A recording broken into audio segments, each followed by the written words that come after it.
So dito na tayo sa Timog. May napagtanto ko, parang di radiator kasi yung radiator mag-overheat na yan. Tataas na ng below, above 105 degree. I'm talking about etong EcoBoost. Yan. Wala lang, ginagamit lang namin. Kasi nakabukas lang siya. Hindi namin pinapatay. Malinggas niyan. Pero may naririnig kasi akong tunog. Naririnig nyo ba? Ayun nyo? Parang ganun. Konti lang. Pero ang tingin ko dito, walang problema yung kanyang radiator. Parang malabo Ang tingin ko may problema dito, fan. So isa yan. O kahit naman lahat kahit lahat problema niya pala, pwede naman pala. Ang problema lang natin, bukas, pala-araw pa rin. Kasi kung pagkabuhay yata bukas, linggo. So saan tayo bibili ng mga piyesa?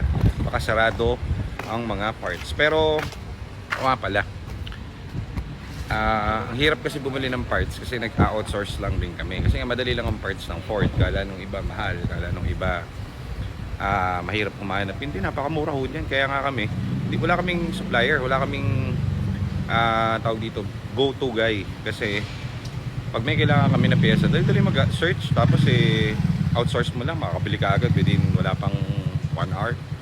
Ganun lang kadali. So ang gagawin natin ngayon, ang problema lang kasi, minsan bumibili kami ng parts, minsan Japex. Hindi lang sa Japex, pinapalitan namin ng talagang ori. Kasi minsan may ganun bibigay sa'yo replacement. Ayaw namin replacement, gusto natin original.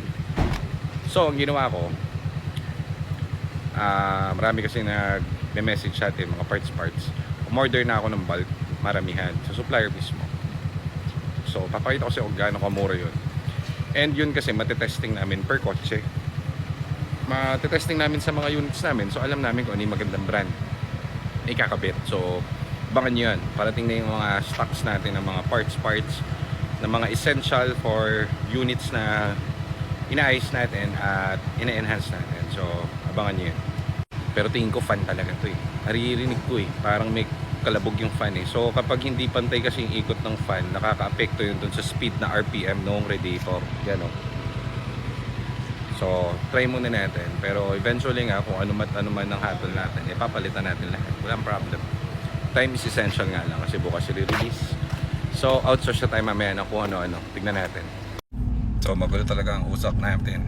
Ang papalitan natin ngayon, radiator fan. Ano pa yung pinapalitan natin, yung high-low nung resistor block. Thermostat dalawa. Ang thermostat ng EcoBoost, sabi ni Papa Edu, dalawa. So mahirap magkalastan. Dalawang thermostat yung tatanggalin natin at papalitan. Buong cooling system. Pati PMS din naman natin to by tomorrow bago i-release. So as of now, tingnan nyo yung temp. 100, normal pa rin siya. Pero tingnan nyo kung gaano tayo kakulit. Normal naman pero papalitan natin. Gusto natin mas lower, mas better lower. Kasi kunwari 100 mo i-release yung temp. Normal yan. Ang operating na normal 105 Fiesta or EcoBoost. O sabihin mo nang ginamit ni ma'am, yung may-ari, wala yung mister niya, OFW din. So paano yun? Pag tumaas ng konti, maging 106, so di mag-overheat. So i-sure na natin, gawin na natin mababa para wala siyang intindihin. Ayan ang kwento ng EcoBoost. So maghanap tayo ngayon ng mga parts.